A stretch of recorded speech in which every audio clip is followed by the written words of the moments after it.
Good evening. Um, Xena and Lucy, the cats, have decided not to grace us with their presence. They are busy doing their cat stuff. What they did do was ask me to tell you what cats think about walls. Cats don't like walls. Cats don't like being shut out of rooms, shut out of houses, shut into rooms, shut into houses. Cats don't like walls. The only thing cats like about walls is cats like to sit on walls, sun themselves, wash themselves, bask in the sun. And when a cat sees another cat, they don't care what their fur color is. They don't care whether they're a long hair, a short hair, a Persian, a Siamese. They hiss and they growl and they snarl, and that's the way they get to know each other. And then once they're done, in a month or so, they become friends. Wouldn't it be nice if people are like that?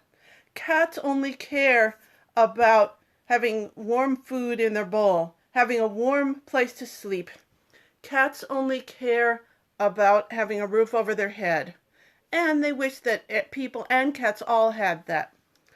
Wouldn't it be nice if people cared about that instead of building walls?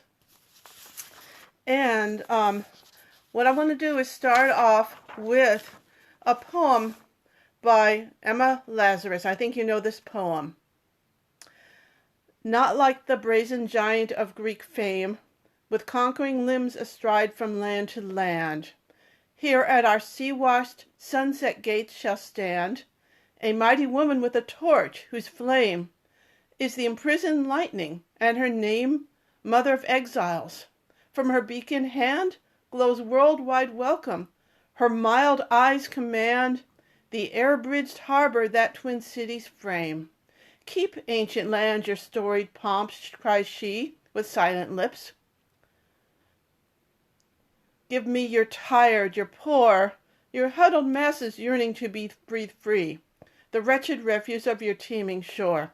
Send these, the homeless tempest-tossed, to me. I lift my lamp beside the golden door. And she didn't say, build a wall. Next, what I'd like to do is read a few small short poems for our times, and then a poem of hope. Haiku number 1. A 7-year-old girl dies in border patrol hands. No possible words. Poem 2. A little boy from Guatemala died on Christmas Day. There is nothing I can possibly say. Haiku number 3.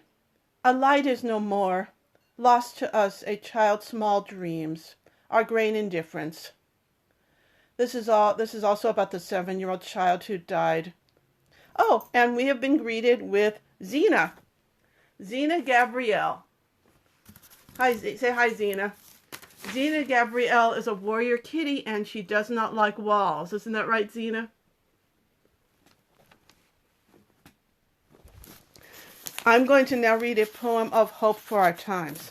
This poem was written a week after the Pittsburgh shootings, but it applies to any hope for an end to violence, hatred, war, incarcerations, ICE, deportations, and any form of intolerance among people.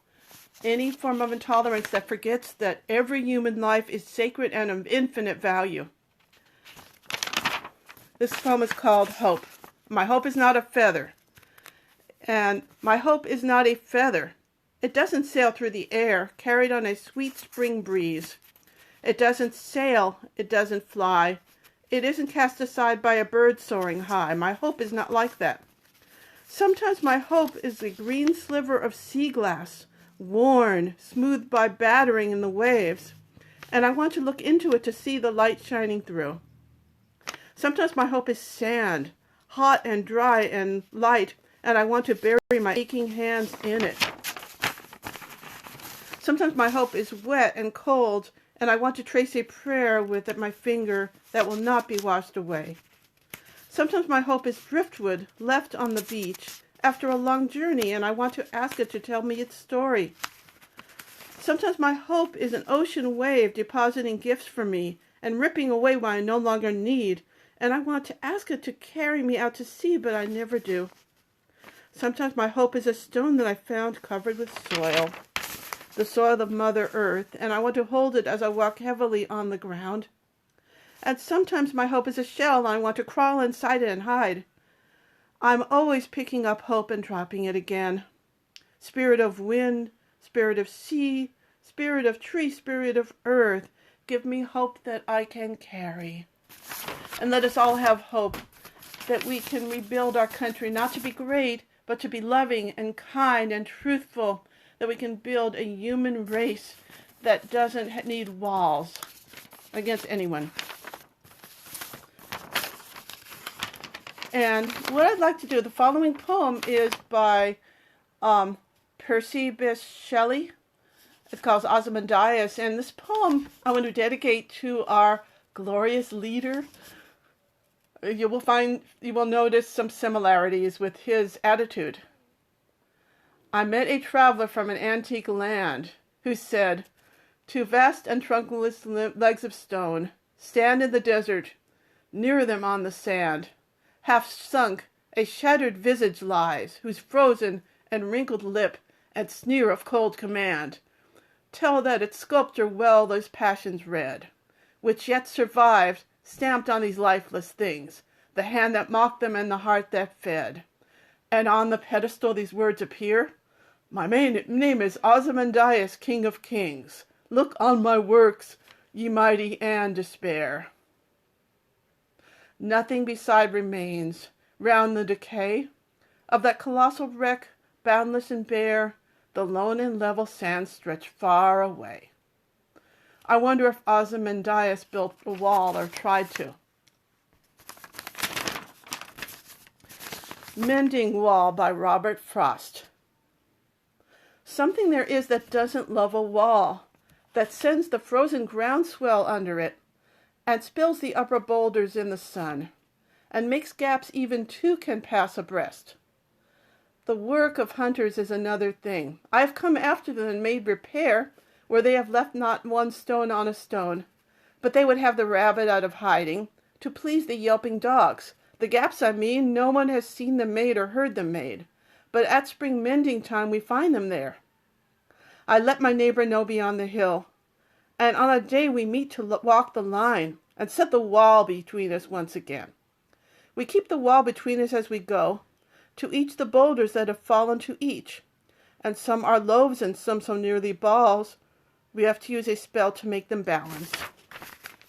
Stay where you are until our backs are turned. We wear our fingers rough with handling them. Oh, just another kind of outdoor game, one on a side. It comes to little more. There where it is, we do not need the wall. He is all pine, and I am apple orchard. My apple trees will never get across and eat the cones under his pines, I tell him. He only says, good fences make good neighbors. Spring is the mischief in me, and I wonder, if I could put a notion in his head, why do they make good neighbors? Isn't it where there are cows? But here there are no cows. Before I built a wall, I'd ask to know what I was walling in or walling out, and to whom I was like to give offense.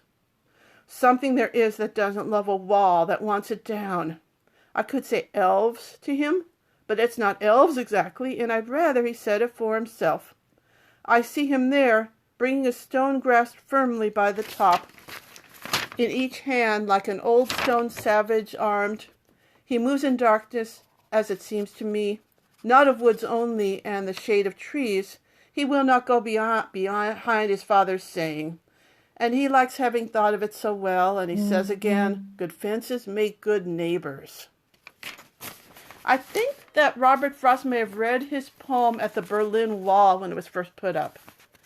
And I believe that there are leaders who perhaps should think about that.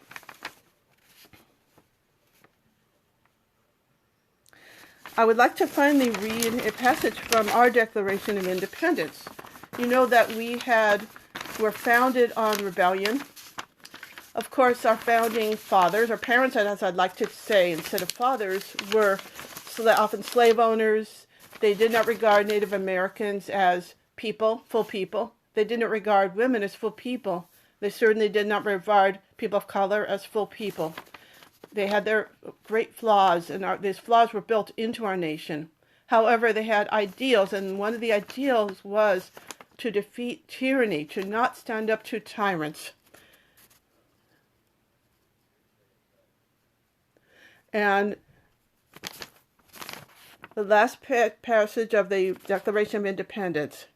We, therefore, the representatives of the United States of America, in General Congress assembled, appealing to the Supreme Judge of the world for the rectitude of our intentions, do, in the name and by authority of the good people of these colonies, solemnly publish and declare that these united colonies are, and of right ought to be, free and independent states, that they are absolved from all allegiance to the British Crown, and that all political connection between them and the state of Great Britain is and ought to be totally dissolved, and that as free and independent states they have full power to levy war, conclude peace, contract alliances, establish commerce, and to do all other acts and things which independent states may of right do. And for the support of this declaration, with a firm reliance on the protection of divine providence, we mutually pledge to each other our lives, our fortunes, and our sacred honor.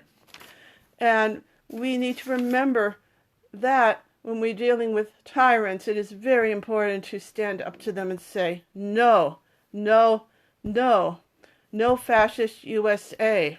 That's not who we are. Thank you. And here is Xena. Xena. And here's me, and we're saying good night, and may you have peace and justice.